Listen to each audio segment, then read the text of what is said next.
네, 여러분 저희가 이제 계속해서 사랑병을 위한 야곱의 환란이라는 이 주제를 가지고 이스라엘과 마지막 때, 그런데 궁극적으로 이것이 다 무엇을 위함인지, 이 메시지의 궁극적인 목표가 무엇인지, 예수님을 향한 사랑병 가운데 우리의 심령이 매료되는 것입니다. 정말 우리의 마음에서부터 예수님을 향한 향수가 더욱더 불타는 것이고, 예수님을 향한 열정으로 여러분과 저의 마음이, 저희의 전 인격이 삼킴받는 것입니다. 이것을 기억하면서 저와 여러분이 이제 여태까지 두 가지의 메시지를 다뤘습니다. 첫 번째는 혼돈의 시대의 초청장이라는 메시지로 왜 이스라엘의 이 주제가 그토록 중요할 뿐 아니라 여러분과 제가 살아가는 이 시대에 그토록 긴급한 것인지, 우리가 어떠한 시대 가운데 들어가고 있으며 우리가 이 주제를 간과했을 때, 경시했을 때 어떠한 끔찍한 결과를 초래할 수 있는지, 그러한 가운데 하나님께서 우리를 어떠한 하나님 안의 운명으로, 예수님의 신랑의 친구로 우리를 초청하고 계신지 저희가 함께 살펴보았습니다. 제가 두 번째 메시지에서는 이제 오직 성경이라는 제목으로 성경 읽기가 초자연적인 측면이 있는 반면 또한 자연적인, 성령님만이 우리에게 혈과 육이 계시할 수 없는 것을 계시하시지만 우리의 자연적인 역할과 능동적인 자세로 우리가 생각하고 묵상하고 관찰하고 역사적인 배경과 문학적인 문맥과 그 다음에 문법적인 구조를 관찰하면서 우리가 이 성경 읽기를 어떤 태도로 취해야 되는지, 그리고 그것이 이스라엘을 해석하고 이해하는데 왜 그토록 중요한지, 제가 마틴 루터라는 이 종교개혁자의 스토리를 이야기하면서 로마서 1장부터 8장의 은혜의 복음, 오직 은혜로 말미암아, 사람의 행위가 아니요 은혜로 말미암아 우리가 구원을 받는다는 것을 강조하면서, 그러나 마틴 루터의 이 감격스러운 돌파에 불구하고 그의 생의 마지막에는 끔찍한 비극을 초래했다는 것을 보여주었습니다. 반쪽 복음은 거짓 복음입니다. 로마서 1장부터 8장은 사도 바울의 전체 복음이 아닙니다. 9장부터 11장에 이스라엘의 비밀의 복음, 이스라엘의 구원의 복음, 그래서 로마서 전체의 개혁이 필요하다는 것을 제가 여러분과 하이라이트하면서, 여러분과 제가 마치 하나님께서 에스겔 선지자에게 명령한 것처럼 너는 내게 하는 모든 말을, 하나님의 모든 말씀은 성령님의 감화 감동으로써 우리의 마음으로 받아들이고 너의 창자에까지 가득 채우라. 우리 내면 가장 깊은 곳에까지 채우는 그런 태도를 취하기 원한다고 말씀드렸습니다. 세 번째 메시지에서는 제가 여러분과 함께 죽음보다 강한 사랑 때문에라는 이 메시지를 가지고 함께 다루기를 원합니다. 먼저 제가 여러분과 이 메시지를 다룰 때 장소가 자꾸 바뀌고 조명이 좀 바뀌고 음질이 좀 바뀔 수가 있습니다. 제가 속한 이 기도의 집에 장소가 제한되어 있기 때문에 여러분께서 기도하는 마음을 함께 동참해 주시고, 이제 2주 뒤에 제가 이제 이스라엘로 저희 가족과 함께 들어갈 계획입니다. 그래서 저희가 상황적으로 사역적인 측면에, 재정적인 측면에 계속해서 돌파가 필요합니다. 그래서 여러분께서 저와 저희 가정을 위해서 함께 충고해 주시고, 또 이스라엘에 들어갔을 때 하나님께서 예비해 주신 분들이 있다고 생각합니다. 제가 어젯밤에도 이곳 싱가포르에 있는 젊은 리더들과 함께 이스라엘과 이 복음의 완성에 대한 메시지를 함께 다루면서 중보하는 시간이 있었고, 하나님의 놀라운 만져주심과 은혜의 시간이 있었는데, 이스라엘 현장에 가서도 그런 하나님의 역사가 있을 것이라고 생각을 합니다. 그래서 함께 중보하는 마음으로, 그냥 저희가 지적으로 인포메이션을 쌓는 것이 아니라 그냥 지식을 향상시키는 그냥 메시지가 아니라 이 메시지를 풀어가면서 이것을 삶으로, 선교와 지역교회와 가정 안에 하나님께서 풀어주시는 역사가 있기를 원하고, 예수님과 함께 중보하는 자리로 저희가 함께 나아가기를 원합니다. 그래서 어떤 메시지를 제가 다루든지 간에 여러분께서 그것을 중보로 이어가 주시기를 부탁을 드립니다. 또한 제가 여러분과 이 메시지 다룰 때는 거의 한 30분에서 40분을 목표로 잡고 있습니다. 제가 이 영상을 찍을 수 있는 시간이 제한되어 있기 때문에, 그래서 여러분께서 이 메시지를 깊이 공부하고 묵상하기 원하시면 꼭 제 강의안을 참고하시기를 부탁을 드립니다. 이 죽음보다 강한 사랑 때문에라는 제가 이 제목을 지은 이유는 왜 이스라엘이라는가를 답하기 위함입니다. 우리가 무엇을 다루기 전에 먼저 왜 그 주제가 그토록 중요한지 그것을 먼저 답해야 됩니다. 이스라엘의 이 주제가 여러분 개인의 삶에, 여러분이 전 인격으로 예수님을 사랑하는데, 전심을 다해서 예수님께 순종하고 따라가는데 왜 그토록 중요할까? 제가 그것을 답하기 위해서 먼저 이 두 개의 메시지를 다룹니다. 죽음보다 강한 사랑 때문에, 두 번째는 예수님의 존귀함 때문에.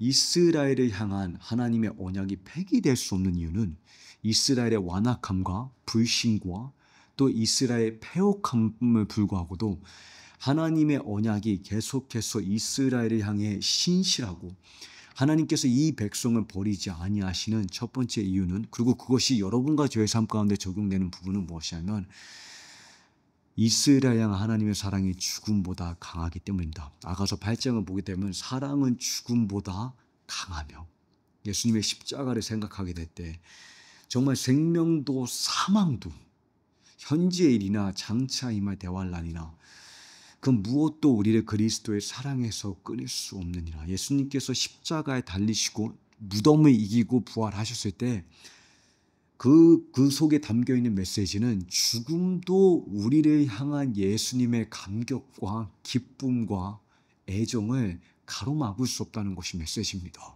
그것이 그냥 말씀이 아니라 말씀이 육신화되어서 죽음을 이긴 겁니다. 근데 이것이 우리 개인의 삶 가운데 적용될 뿐만 아니라 이스라엘 하나님의 언약에도 적용됩니다.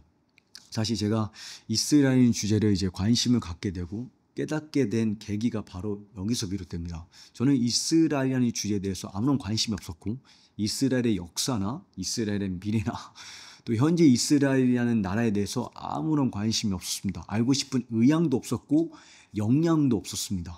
대한민국을 생각할 때, 한국의 위기나 북한에 있는 핍박당하는 우리 형제 자매들을 고려할 때 제 마음 가운데 다른 민족에 대해서 관심 가질 여유가 없었습니다. 그러한 가운데 어느 시점에 모든 것이 바뀌게 됩니다. 그 계기가 무엇이었냐면 하나님을 알고 싶었습니다. 하나님이 누구이신지를 알고 싶었습니다. 하나님의 마음을 헤아리고 싶었습니다. 단순히 하나님의 계획을 정확히 이해하는 것이 아니라 하나님의 애정, 하나님의 감정을 헤아리고 싶었습니다. 그래서 창세기부터 요한계시록까지 제가 하나님의 감정과 하나님의 마음을 계시하는 모든 성경 구절을 파란색 형광펜으로 하이라이트하면서 제가 정말 황금을 캐듯이 잠언서 2장을 보게 되면 너희가 숨겨진 보화를 찾듯이 여호와를 찾기에 힘쓰면 여호와를 아는 지식을 얻게 될 것이라. 정말 숨겨진 보화를 캐듯이, 숨겨진 보화를 채굴하듯이 제가 간절한 심정으로, 절박한 심정으로 성경을 막 읽고 찾고 묵상하고 모든 문구와 문장과 단어와 접속사와 그러한 시간이 있었습니다. 그러한 과정 가운데 예수님의 마음을 헤아리고자 간절히 찾던 가운데 하나님께서 당신의 마음을 저에게 계시해 주셨습니다. 휘장을 찍고 그 주님의 마음의 지성소로 저를 안내해 주셨습니다. 근데 그 지성소로 안내한 그 통로가 무엇이었냐? 그 렌즈가 무엇이었냐? 바로 이스라엘입니다. 제가 이스라엘에 관심이 있어서 이스라엘을 알게 된 것이 아니라, 마지막 때를 연구하기 위해서 이스라엘에 관심을 가졌던 것이 아니라, 그냥 바리새인 같은 종교 생활에 제 심령이 질식하고 있는 가운데 정말 숨통이 조이는 것 같은 종교 생활에서 정말 예수님을 향한 진실된 사랑으로 거듭나기를 간절히 원하는 그 마음 가운데 이스라엘이라는 렌즈가 저를 하나님의 지성소로 인도해 줬습니다. 저는 그냥 하나님의 마음을 찾고 있었는데 하나님의 감정이 어디서 가장 많이 계시가 되었냐? 이스라엘과의 관계 가운데, 예수님의 눈동자인 이스라엘만 그 주님의 마음 가운데 계시되었습니다. 예를 들자면 이사야 62장. 이사야 62장을 제가 처음으로 정말 그 본문의 문맥 가운데 읽었던 순간이 기억이 납니다. 마치 다메섹으로 가던 사울에게 임했던 빛처럼 엠마오로 가던 두 제자에게 갑자기 성경이 열리면서 마음이 불타기 시작했던 것처럼 이사야 62장을 제가 정말 처음으로 그 문맥 가운데 하나님의 마음과 연결되면서 읽었던 순간이 기억이 납니다. 하나님께서 이 패역하고 완악한, 정말 끈질기게 반역하는 이 백성을 버리지 못하시는, 포기하지 못하시는. 근데 왜 포기하지 못하시냐? 시온의 횃불이, 시온의 구원이 횃불같이 타오르도록, 시온의 정의가 빛처럼 밝게 빛나기까지 내가 잠잠하지 않고 내가 쉬지 아니할 것인데, 예수님 마음 가운데 쉴 수 없는 그리고 잠잠할 수 없는 그러한 갈망이 존재합니다. 황폐하고 황무진 이 백성을, 메마른 뼈와 같은 이 백성을 왜 하나님 버리지 아니하시냐? 4절이 바로 그 하나님 마음의 동기부여를 계시합니다. 4절이 뭐라 얘기하냐? 내가 더는 너를 황무지라 칭하지 아니하고 너를 heb시바라. 내 마음이 기뻐하는 자라. 내 마음이 기쁨이 너를 향해 있다. heb시바라 비울라라. 하나 여호와께서 친히 결혼하신 땅이라. 여기서 그 다음에 나오는 단어가 중요합니다. 왜냐하면, 이는 왜냐하면이란 단어가 가장 중요합니다. 여호와께서 너를 기뻐하시기 때문이라. 하나님께서 이스라엘을 포기할 수 없는 이유를 내가 너를 향해 갖고 있는 기쁨을 억제할 수 없기 때문이라고 계시합니다. 어떻게 이스라엘을 버리지 않는 하나님의 이유가, 근거가 왜 기쁨이 될 수가 있을까? 제가 한국교회에서 자라면서 저는 평생에 기쁨과 감정이 중요하지 않다라고 배웠습니다. 중요한 것은 순종이다. 무조건 순종하라. 하나님 말씀하시면 그냥 무조건 느끼던 느끼지 못하던 순종하는 것이 중요하다.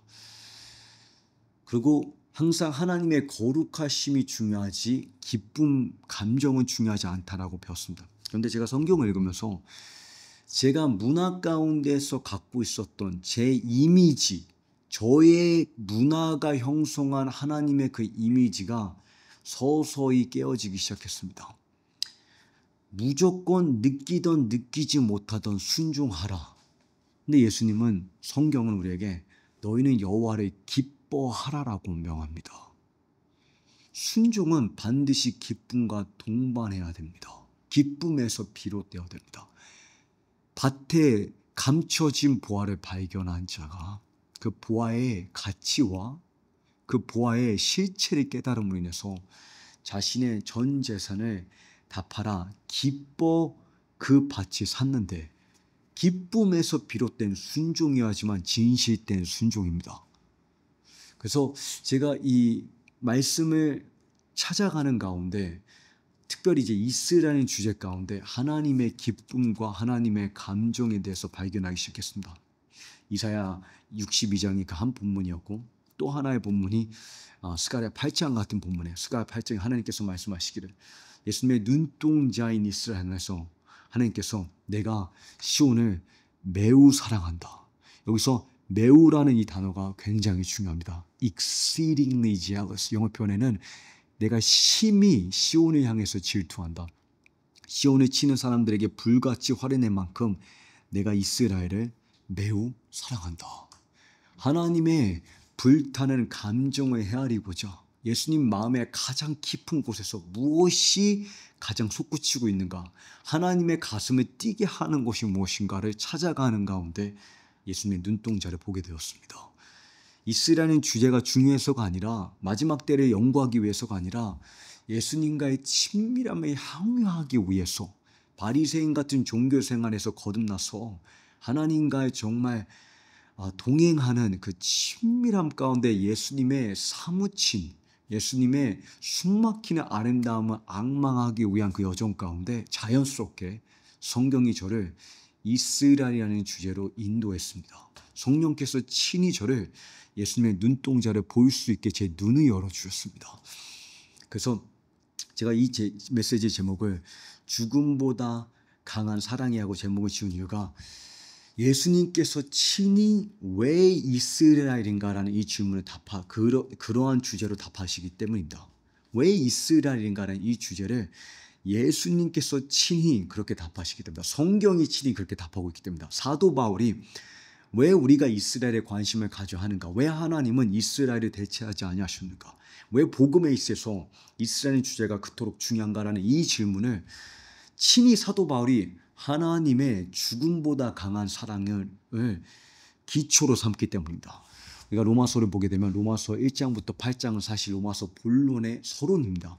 그 은혜의 복음의 깊이와 넓이와 길이와 높이가 어떠한지를 사도 바울이 이제 풀어가는 가운데, 이 메시지의 핵심에는 이스라엘이라는 비밀 가운데 하나님의 지혜를 변호하는 것이 목적임을 사도 바울이 계시합니다. 먼저 3장에 만약에 그들 가운데 불신한 자들이 있다고 한다면, 만약에 이스라엘 백성이 하나님께 신실하지 못했다면 그들의 불신실함이 하나님의 신실함을, 하나님의 언약을 배기할 수 있겠느냐? 결코 그럴 수 없느니라. 하나님은, 사람은 불신실할지라도, 사람은 넘어질지라도 하나님은 신실하시니 자기 자신을 부정하실 수 없기 때문이다. 이스라엘뿐만 아니라 모든 인간이 하나님의 영광에 이르지 못했다는 것을 사도 바울이 계시합니다. 그러면서 우리가 영광에 이르지 못한 우리를 구원한 것은 행위가 아니요 오직 하나님의 은혜로다. 근데 그 행위가 아닌 하나님의 은혜가 우리의 삶 가운데 적용되는데, 하나님께서 태초에 우리를 예정하시고 우리를 의롭다 칭하시고 우리를 부르실 뿐 아니라 우리를 영화롭게 하실 것인데, 예수 그리스도께서 너희를 위하시면 누가 너희를 대적할 수 있으리요. 지금도 그가 살아서 너희를 위해서 중보하고 계신데, 너희를 위해서 그리스도께서 중보하시면 누가 너희를 그리스도로부터 분리시킬 수 있겠느냐? 칼이냐, 환난이냐, 핍박이냐, 너희의 실수와 정죄감이냐? 그 무엇이 우리를 예수님의 마음에서 분리시킬 수 있겠습니까? 생명이나 사망이나 천사나 마귀나 현재 우리가 직면한 위기나 고난이나 장차 임할 대환란이나 그 무엇도 우리를 그리스도의 사랑에서 끊을 수 없느니라. 이 하나님의 불굴한 사랑을 토대로 삼고 사도 바울이 풀어가기 시작하는 비밀이 바로 내 마음에 쉴 수 없는 근심이 있는데, 그것이 이스라엘의 구원이다. 이스라엘의 비밀을 풀어가기 시작합니다. 근데 이스라엘의 비밀을 풀어가는 사도 바울의 목적은 그냥 논쟁을 이기기 위함입니다. 우리 마음 가운데 뜨거운 예배를 불러일으키기 위함입니다. 그래서 로마서 11장에 이것을 쭉 풀어가는 가운데 이스라엘의 비밀과 온 이스라엘이 구원을 받을 것인데 하나님의 은사와 부르심은 철회될 수 없다는 것을 변호하는 가운데 사도 바울이 궁극적으로 우리를 어디로 이끌어가냐? 로마서 11장 33절에 오 깊도다 하나님의 지혜요, 오 깊도다 하나님의 지혜요. 사도 바울은 우리의 오만함을 겸손케 하여서 이 이스라엘의 비밀 가운데 하나님의 은혜의 섭리와 하나님의 그 은혜의 복음을 그냥 우리 개인의 삶 가운데서 볼 뿐 아니라 이스라엘의 그 비밀 가운데, 이스라엘 향 하나님의 섭리 가운데 깨닫고 예수님을 그 지혜를 예배하는 자리에까지, 만물이 그리스도로 비롯되고 그리스도를 통하고 그리스도를 위함이로다. 그리스도께 오직 하나님께 영광이 있도다. 그러면서 사도 바울이 로마서 11장에 그러므로, 여기서 그러므로라는 단어가 너무나 중요합니다. 너희는 너희의 생각을 변화시켜서 너희의 삶이 하나님께 거룩한 제사가 되게끔 하여라. 우리의 삶이 예수님 향한 예배가 되는 것이 무엇이냐? 이스라엘 향 하나님의 섭리에 무지하지 말고 무관심하지 말고 교만하지 말라는 것입니다. 생각을 변화시켜서, 이스라엘을 바라보는 우리의 시각을 변화시켜서 우리의 삶이 신랑의 친구가 되어서 예수님 향한 예배가 되게끔 하여라. 근데 여기서 제 포인트는 무엇이냐면, 왜 이스라엘인가? 이것이 왜 그토록 중요한가? 왜 우리가 이스라엘에 관심을 가져야 하는가? 그것에 대한 답변이, 사도 바울의 답변이 바로 예수님의 죽음보다 강한 사랑 때문입니다.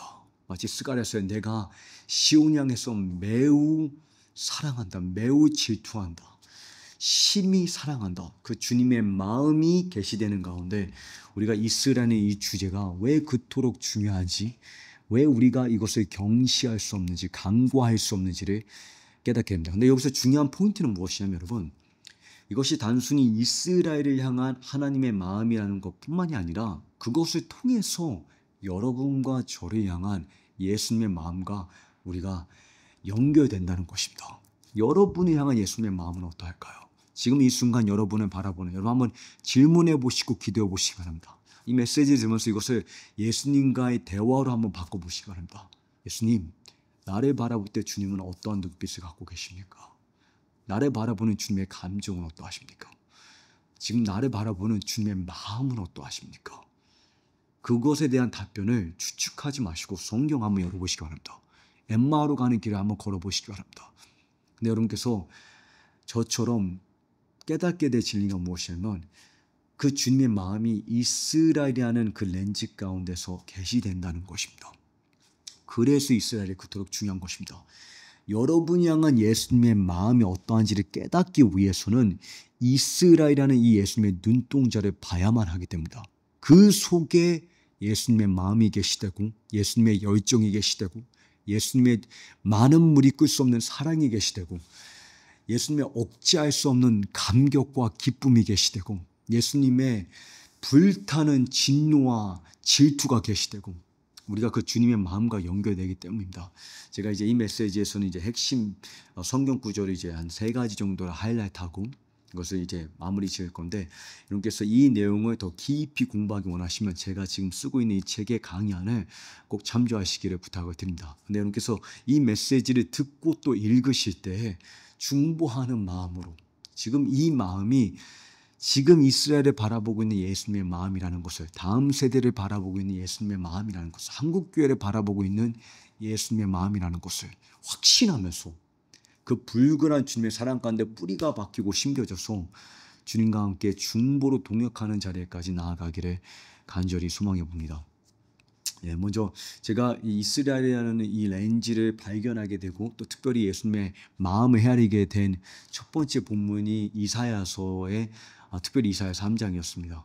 제가 이제 마지막 때 150장이라는 이 시리즈를 통해서 이제 이사야서에 있는 모든 마지막 때에 대한 본문을 이제 강해식으로 이제 풀어가기 시작할 때 먼저 이제 3장, 2장에서 이제 3장의 본문이 다루게 되는데, 먼저 이제 문맥을 살피게 되면 이스라엘의 패역함이 얼마나 지나치게 극도에 이르렀는지 하나님께서 1장에서는 그들을 소돔과 고모라에 비교하시면서 이스라엘의 패역함을, 그들의 완악함을 황소와 당나귀에 비교하십니다. 황소도 당나귀도 이 짐승들도 자신의 주인의 음성을 분별할 줄 아는데 내 백성은 자신이 만든 창조주를 헤아리지 못한다.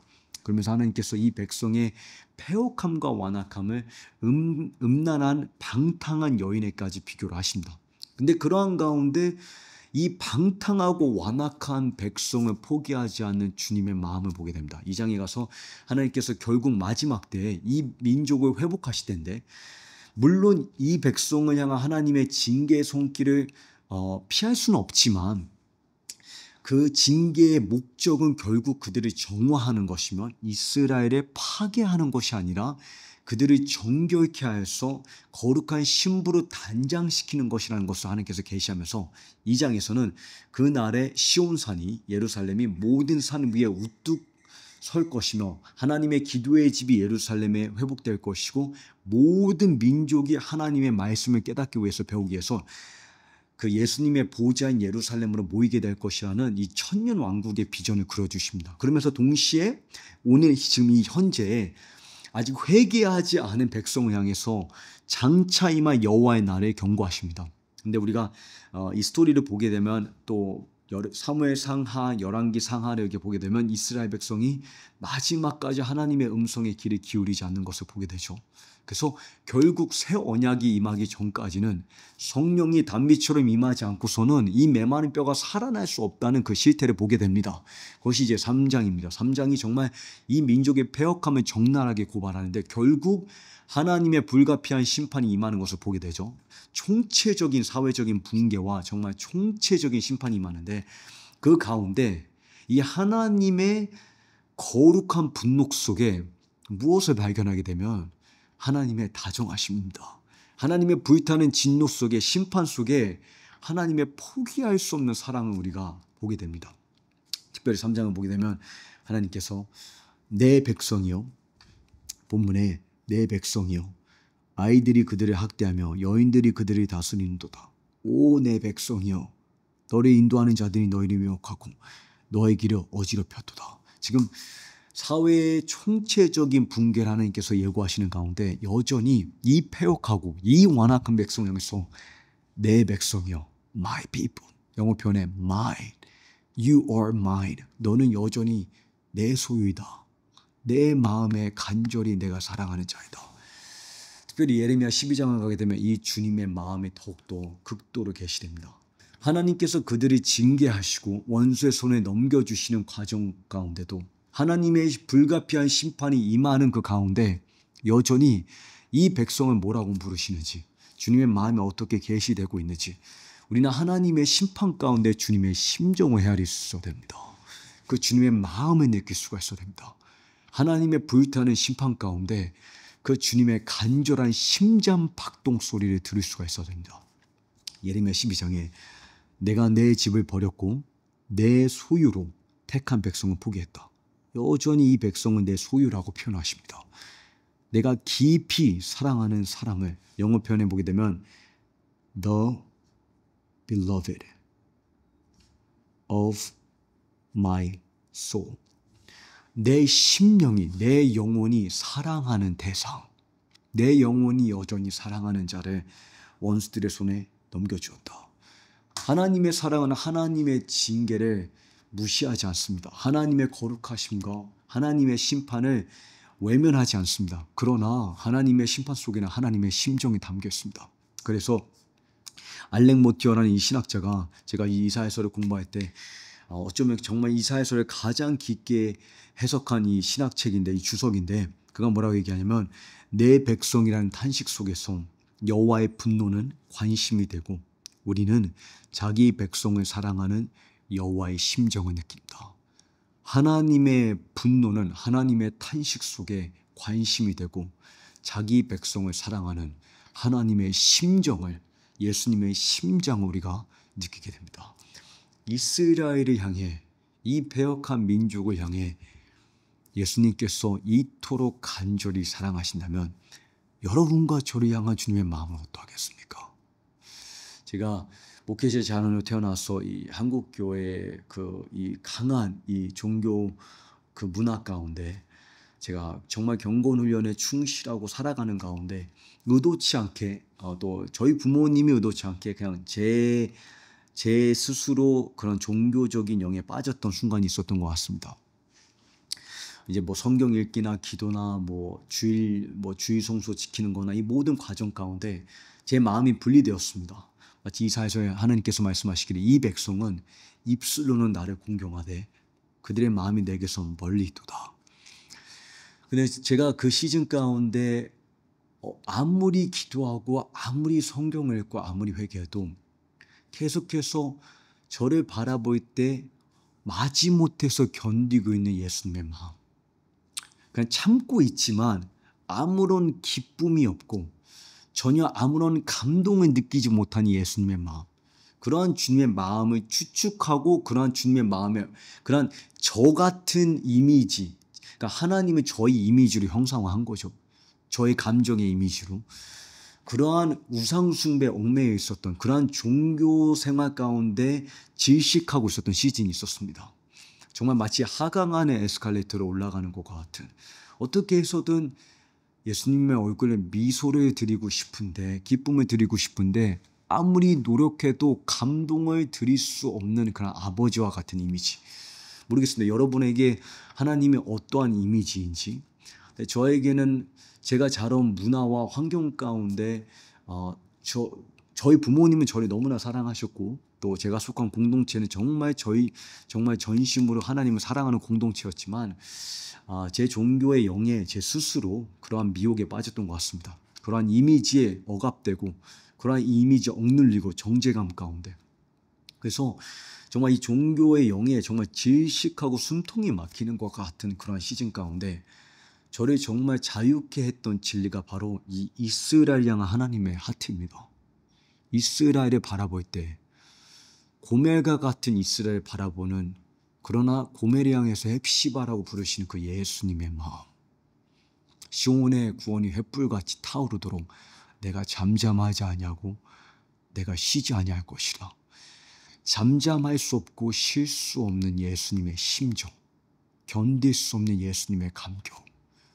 제가 그 예수님의 마음을 발견하게 됐습니다. 특별히 마지막 때라는 주제를 공부할 때 너무나 많은 사람들이 야곱의 환란, 대환란, 후 3년반이 언제 일어날 건지, 멸망에 가증한 것이 무엇인지.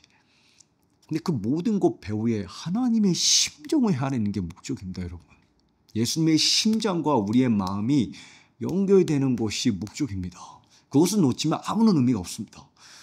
천사의 말을 우리가 해석할지라도 산을 옮길 만한 믿음을 갖고 있을지라도 사랑이 없으면 예수님의 심장이 우리에게 이식되지 않으면 예수님의 사랑이 우리에게 임파테이션 되지 않으면 우리는 울리는 꽹과리에 불과하고 아무 유익이 없느니라. 예레미야 30장을 제가 공부하는 가운데 그때에도 저는 저의 목적은 그냥 그 본문 가운데 하나님의 마음을 헤아리는 것이었었는데 이 본문이 하필이면 야곱의 환란, 대환란에 관한 본문입니다. 예레미야 30장 7절을 보게 되면 이전에도 앞으로도 없을 그 환란에 대해서 예고하면서 그것이 이제 야곱의 환란이라고 칭하는데 그것이 이제 나중에 마태복음 24장에서 예수님께서 말씀하시는 대환란입니다. 이 대환란 가운데 하나님의 심정이 어떻게 계시되는지를 주목하시기 바랍니다. 그리고 그 주님의 마음이 여러분과 저에게 역사하고 있으며 그것이 사실이라면 그 동일한 하나님의 은혜와 예수님의 불굴한 사랑이 이스라엘의 언약과 이스라엘 하나님의 약속에 동일하게 적용된다는 것입니다. 그 에브라임을 향한 그 예수님의 마음을 그 렌즈를 통해서 여러분과 제가 예수님의 심장과 연결되고 그 주님의 마음을 헤아리기를 소망합니다. 이 본문에 내가 영원한 사랑으로 그래서 영원한이라는 단어를 주목하시게 내가 영원한 사랑으로 너를 사랑했다. 그러므로 보십니까? 하나님의 논리를 주목하여 보시기 바랍니다. 왜 이 패역하고 완악한 백성을 포기할 수 없는가? 하나님의 논리가 무엇인가? 그 사랑은 시작부터 everlasting, 영원한 사랑이었기 때문에 한 사실입니다. 하나님의 사랑은 우리가 생각하는 것처럼 시점이 되면 효력을 다하고 예수님의 마음은 마치 시한폭탄처럼 언제 터질지 모르는 그러한 주님의 인색한 마음이 아닙니다. 너를 내가 인자함으로 끌어들였다. 에브라임은 내게 소중한 아들이 아닌가? 내게 기쁨을 주는 자식이 아닌가? 지금 이 문맥이 대환란에 관한 문맥입니다. 하나님께서 이 백성을 징계할 수밖에 없는 그리고 이 백성이 결국 마지막 환란에 들어가게 되는 그러한 문맥 속에 지금 주님의 마음에 여전히 소중한 여전히 기쁨을 주는 자식이라고 표현하십니다. 비록 내가 그에게 책망할 말할지라도 나는 분명히 여전히 그를 기억한다. 여전히 주님께서 이 백성을 잊지 않으신다는 겁니다. 그들이 불 가운데로 들어가고 홍수가 그를 엄몰할지라도 여전히 이 백성을 하나님의 마음 가운데서 지워지지 않는다는 것입니다. 이스라엘은 여호와는 나를 잊으셨다. 여호와는 나를 버리셨다라 이야기하지만 어찌 어머니가 태 속에 있는 자식을 잊겠느냐. 이스라엘아 나는 너의 이름을 내 손바닥에 새겼다.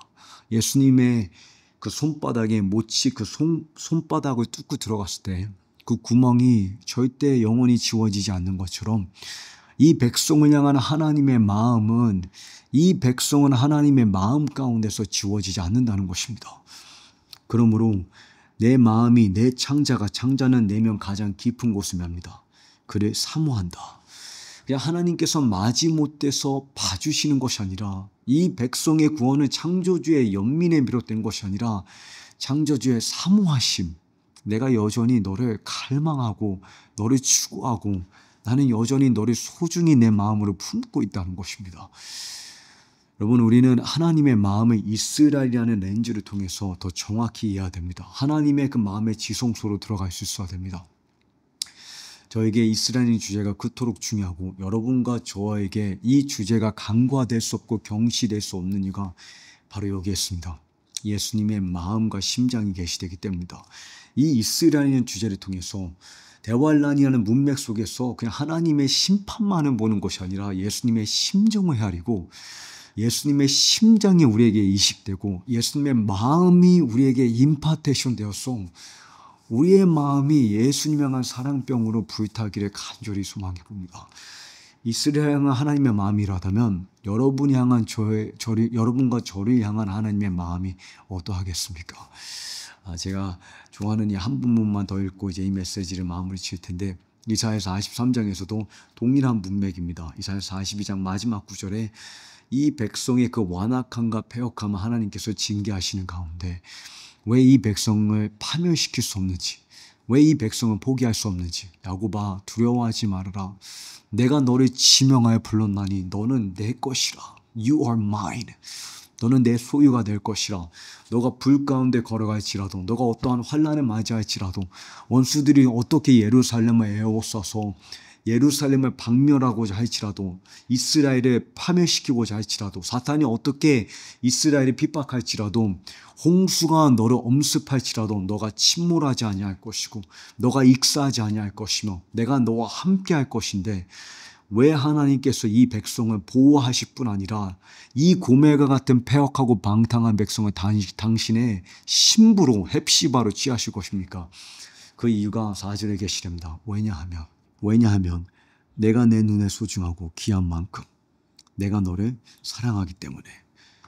너가 내 마음에 소중한 존재이기 때문에. 너는 내가 사랑하는 대상이기 때문에.